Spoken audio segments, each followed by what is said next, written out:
Ciao a tutti amici di Radio News 24, io sono Filippo Todorov e questo è On Air Interviste e Storie. Siamo nella splendida Sardegna, più precisamente ad Olbia, ed insieme a noi abbiamo Giampaolo Conchedda, musicista e batterista della Conchedda's Band, al quale diamo un caloroso benvenuto. Ciao Giampaolo!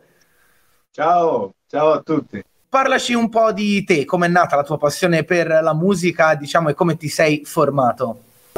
A 5 anni già prestavo qualcosa, insomma.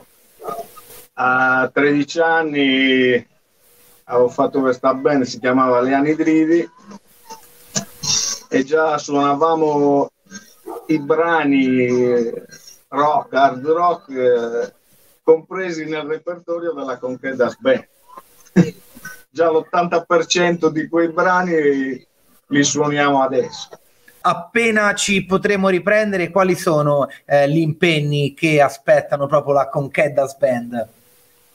Ma adesso stiamo approfittando di questo periodo di pausa forzata per dedicarci al nostro nuovo album di brani inediti, e poi speriamo di andare in tour, insomma, in tutta l'Italia, di fare motoraduni, di fare piazze, di fare concerti. Parliamo di musica, diciamo così, abbastanza spinta, siamo sul rock. Siamo nati un paio d'anni fa, ho riunito alcuni tra i migliori musicisti in circolazione, quali il chitarrista Fabio Orecchioni, il pianista tastierista Giuseppe Usai, il giovane bassista Alessio Concas e il cantante Daniele Battetta, no?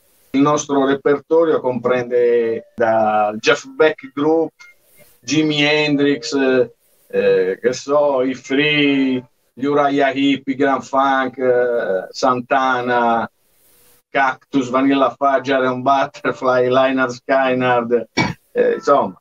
Senti Giampaolo, ma se io ti chiedessi 20 secondi o massimo 30, un piccolo assolo, me lo fai? E come no?